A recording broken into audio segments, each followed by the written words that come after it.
अमर शहीद कल्लू राम रत्नाकर अमर रहे, अमर रहे। अमर शहीद कल्लू राम रत्नाकर अमर रहे,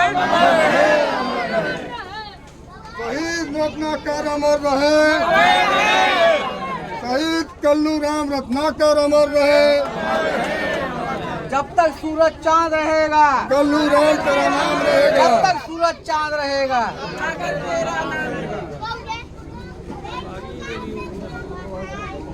उसको को खिलाइए भाई। ठीक है, बच्चे प्राप्त कर लिए तो सब लोगों को प्राप्त हो गया। फूल खा जाए यार। हम जरूर ले लेंगे। पहले भाई को खिलाते हैं। आप वही रहिए, आप वही रहिए। हमारे पिताजी का 72वां जन्म दिवस के रूप में हम लोग मना रहे हैं।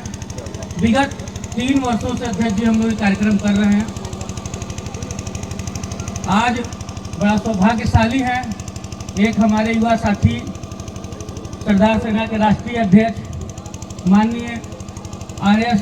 पटेल जी से मुलाकात होने का सौभाग्य प्राप्त हुआ। इसका श्रेय हमारे बड़े भाई डॉक्टर अरविंद जी को जाता है, जो कि पेट्रोलियम लाइन से हमारे साथ जुड़े हुए हैं और परम मित्रों में हमारे एक हैं। हम लोग साथ में ही पेट्रोल पंप का काम करते हैं।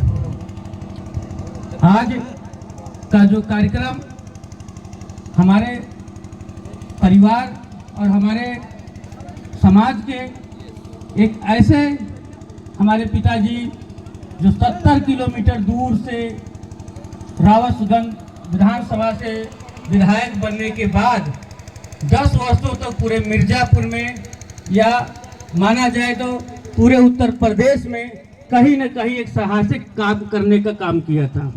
इसका श्रेय अध्यक्ष जी हमारे माननीय स्वर्गीय धर्मवीर जी जो कांग्रेस के प्रदेश अध्यक्ष थे, उनका श्रेय था कि हमारे पिताजी जैसे गरीब और लगभग 35 ऐसे पार्टियों को टिकट दिया था जो उस समय चुनाव जीत के गए थे। ऐसे हमारे महान पुरुष जो धर्मवीर जैसे हम लोगों को भी ऐसे नेता की आवश्यकता है जो हम लोगों को हाथों को पकड़ के ऊपर ले जा सके। बड़ा दुर्भाग्य है, आज राजनीति का वेशभूषा तब तरीका सब बदल गया है। कहीं न कहीं बड़े चीटर लोग आ गए हैं, कहीं न कहीं सामाजिक काम करने में बड़ी कठिनाइयां हैं। हमारे पिताजी 25 साल की उम्र में विधायक और युवा साथी जो कि युवा यंग अवस्था में उनके पास एक साइकिल तक नहीं था जो चुनाव लड़ने के सक्षम थे। लेकिन मान्यवर हम धर्मवीर जी को कोटि कोटि प्रणाम करेंगे। उनका जिंदगी भर वो रेडी रहेगा, पूरा परिवार और पूरा हमारा ये बसुकिया पासी समाज रेडी रहेगा जो उन्होंने एक गरीब को विधायक बनाने का काम किया है। और आज 42 साल की उम्र में यही कुछ षड्यंत्रकारी, कुछ एक तरह से कहा जाए कि अराजकता फैलाने वाले लोग और पिताजी की जो सहानुभूति, एक लॉयर थे पढ़े लिखे, वो किसी का मुकदमा फ्री में लड़ते थे। ये सब देखते हुए उनको लगा कि विधायक जी को काटा साफ कर देंगे तो हमारा फिर से आतंक हो जाएगा, क्योंकि वो उनके पास एक भी मुकदमा हमारे पिताजी के नाम से नहीं था। लेकिन इस षड्यंत्रकारियों ने इसीलिए खाली मारा कि इनको मार देने से हम गरीबों को फिर अत्याचार और उनको गुलामी में ला देंगे। पिताजी का एक ऐसे विधायक थे जो विधायक होने के बाद लखनऊ से LLB करने का काम किया। आज तक कोई विधायक हो के कोई पढ़ता नहीं, लेकिन वो इतने महत्वाकांक्षा थे, इतनी पढ़ाई में वो रखते थे, इंटरेस्ट रखते थे, रुझान रखते थे। वो विधायक होने के बाद भी यूनिवर्सिटी में जाके पढ़ाई करते थे। आज हम लोग के बीच में भी 42 साल की उम्र में नहीं होते, मरे नहीं होते या हत्या नहीं होती तो शायद आज 72 वर्ष में कितनी बार मिनिस्टर और कितनी बार सांसद बने होते। आज इस रोड से जो चल के हम लोग आए, हमारे पिताजी की देन है। जो रोड से हम लोग आदमी चारों बगल गांव से घूम लेते हैं।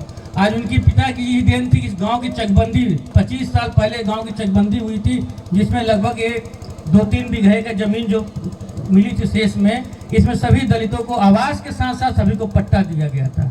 अब ये 25-30 साल हो गया, हमें नहीं लगता कोई अभी भी यहाँ पे चकबंदी करा सकता है, क्योंकि इतना विवाद का काम है, किसी का बस का नहीं है कि कोई चकबंदी करा ले। और यही सब कारण था उनका हत्या होने का कारण, क्योंकि बहुत स्वतंत्र दिमाग के थे। मौत थी उनकी, हत्या मौत था, तो कुछ बदला नहीं जा सकता। लेकिन उनसे प्रेरणा लिया जा सकता है कि आगे बदलाव लाना है हमारे समरा बसुकिया में नहीं, पूरे उत्तर प्रदेश में, पूरे अवध में अध्यक्ष जी ऐसे हमारे 30-35 जिले ऐसे हैं जहां बाहुल्यता पासी समाज की है। यदि ये पासी समाज अकेले बूते मेहनत करने लगे तो 100 से 150 सीट अकेले दम पे जीत सकता है। यदि कहीं इकट्ठे हो जाएं, जिसके साथ भी लगे उसको सरकार में बनाने का काम किया है। लेकिन हम लोग कहीं ना कहीं बदतर हैं, कहीं ना कहीं हम लोगों को एकदम दरकिनार कर दिया जाता है। और इतना हमारे समाज के पास अध्यक्ष जी पैसे नहीं है कि इस टिकट समाज में ले सके।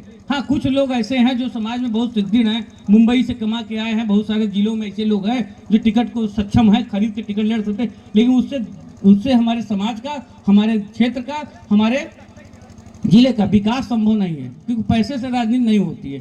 सेवा भाव होनी चाहिए, यदि सेवा भाव है तो राजनीति कर सकते हैं।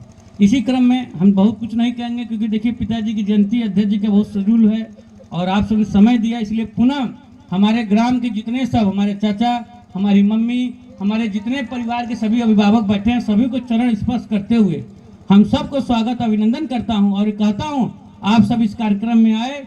हम आपका अपने दिल से, अपने दिल की गहराइयों से आपके अंदर जो आत्मा है उसको कोटि कोटि नमन करता हूं। और यहाँ पे बैठी जनता जो हमारी बातों को सुनती रही है, जो श्रोता हैं, जो वक्ता हैं, उसके अंदर बैठी आत्माओं को, जो हमारे महापुरुष हैं, ऐसी आत्माओं को मैं अपने दिल की गहराइयों से कोटि कोटि नमन करता हूं।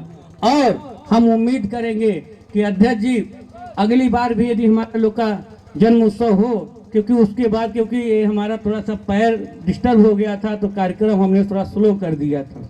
हमारे कुछ लोगों ने, चिंतकों ने कहा कि कार्यक्रम स्थगित कर दीजिए, आप नहीं हो पाएगा। हम कहा कार्यक्रम स्थगित नहीं होगा, चाहे जैसे हो, लेकिन होना चाहिए, रूटीन नहीं टूटना चाहिए, हिम्मत नहीं टूटनी चाहिए।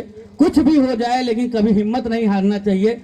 आप लोग सक्षम है, आप लोग कराइए, का हम ही कराएंगे। लेकिन यह है कि आज अच्छा सफल कार्यक्रम रहा। अध्यक्ष जी सब लोगों ने मेहनत किया, 3-4 बार बारिश हुआ, यहाँ पे लगातार बारिश होता रहा और कहीं नहीं बरसा, यहाँ पे 3-4 बार पानी बरसा, लेकिन फिर भी सब लोग पानी में टिके रहे। दूर दूर से हमारे लोग आए, कहीं ना कहीं कोई मड़ियान से आया हुआ, कोई पिवड़ी से, ग्राम सभा से लोग आए हैं, ककरत के प्रधान हमारे आए हैं, पवन जी बैठे होंगे, हमारे पवन जी बगल में बैठे हुए प्रधान जी जो ककरत ग्राम सभा से आए, ऐसे हमारे पिवड़ी से भी लोग प्रधान आए हैं, हमारे बहुत सारे प्रधान जो फोन करके हमने कहा कि अभी हम कार्यक्रम थोड़ा, इन लोगों को मैंने बताया भी नहीं कि मेरे पैर में प्रॉब्लम है या ऐसा है, क्योंकि कार्यक्रम करना मुझे जुनून है आगे बढ़ने का, अपने समाज को आगे ले जाने का। हमारे शरीर में अंग कुछ भी हो जाए, लेकिन जो प्रण कर लिया है कि नहीं, अपने समाज का, अपने राजाओं का, अपने पूर्वजों को भी सम्मान दिलाने की लड़ाई में कहीं पीछे नहीं हटूंगा। उसके लिए चाहे हमारी प्राण क्यों न चला जाए, हमारे बेटे, हमारे भाई उस कारवां को फिर आगे बढ़ाने का काम करेंगे। एक कारवां रुकेगा नहीं जब तक हम अपने महापुरुषों को, अपने महाराजाओं को पाठ्यक्रम में नहीं ला देंगे, तब तक एक कारवां चलता रहेगा। ये राष्ट्रीय जनमत पार्टी जिंदाबाद जिंदाबाद। भारत माता की, भारत माता की जय, भारत माता की जय। बाबा साहब भीमराव अम्बेडकर अमर रहे, अमर रहे, बाबा साहब भीमराव अम्बेडकर अमर रहे, अमर रहे, बाबा साहब भीमराव अम्बेडकर अमर रहे, अमर रहे। जरा जोर से बोलिए, हाथ खड़ा करके एक बार आप लोग। कम से कम जो आरक्षण का फायदा हम लोग उठा रहे हैं, यदि पेट्रोल पंप पे हमारे पिताजी विधायक हुए, यदि बाबा साहब का आरक्षण नहीं होता तो हम लोग किसी लड़ाई में भी नहीं रहते। एक पेट्रोल पंप की बात कर रहे हैं, दुकान नहीं खोल पाते कि आरक्षण नहीं होता। इसलिए जोर से, क्योंकि जो भी आज संविधान की देन है, हमारे पिताजी रावतगंज 70-80 किलोमीटर से हम लोग विधायक हुए, आज संविधान की देन है कि हम लोग ब्लॉक प्रमुख बने।